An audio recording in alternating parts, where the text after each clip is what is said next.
اعوذ باللہ من الشیطان الرجیم بسم اللہ الرحمن الرحیم اللہم صلی علی محمد وآل محمد۔ مومنین کرام، اعمال بتاتے رہتے ہیں روایات اہل بیت علیہم السلام سے تاکہ انسان کی حاجات پوری ہوں اور مشکلات سے وہ نکلے۔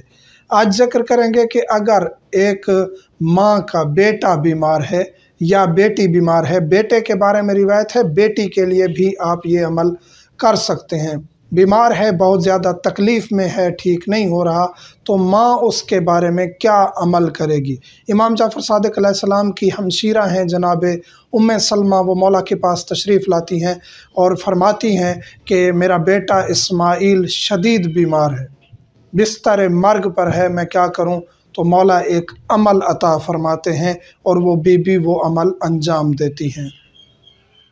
امام جعفر صادق علیہ السلام کے بھانجے بیمار تھے، جناب ام سلمہ جو ہیں وہ مولا کے پاس گئیں، تو مولا جو عمل دیتے ہیں وہ یہ ہے کہ آپ نے چھت پہ چڑھ جانا ہے، چھت پہ چڑھ کے زیر آسمان آپ نے 2 رکعت نماز پڑھنی ہے برائے حاجت، یعنی حاجت میری پوری ہو جائے یا برائے شفائے مریض قربتاً اللہ، اور 2 رکعت نماز ویسے انجام دینی ہے جیسے صبح کی نماز ہے۔ اس کے بعد پھر یہ دعا مانگنی ہے، اللہم انکا وہبتہ لی ولم یکو شیئن۔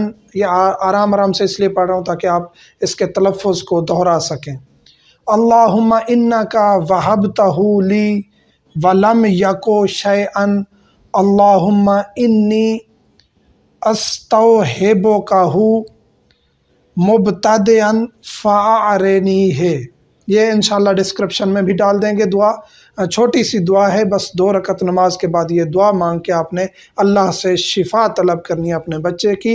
تو جناب اسماعیل فرماتے ہیں جو مولا کے بھانجے ہیں، جب ماں نے، ان کی والدہ محترمہ نے یہ عمل کیا تو وہ اٹھ بیٹھے اور جو گھر میں کھانا بن رہا تھا وہ کھانا بھی انہوں نے کھایا، یعنی اتنا الحمدللہ وہ صحت مند اور شفا یاب ہو گئے کہ پھر ان کا فوراً کھانا پینا بھی شروع ہو گیا۔ تو یہی اعمال ہیں جو اہل بیت علیہم السلام ہمیں بتاتے ہیں۔ ہمیں جعلی پیروں کے پاس اور ایسے لوگوں کے پاس نہیں جانا چاہیے۔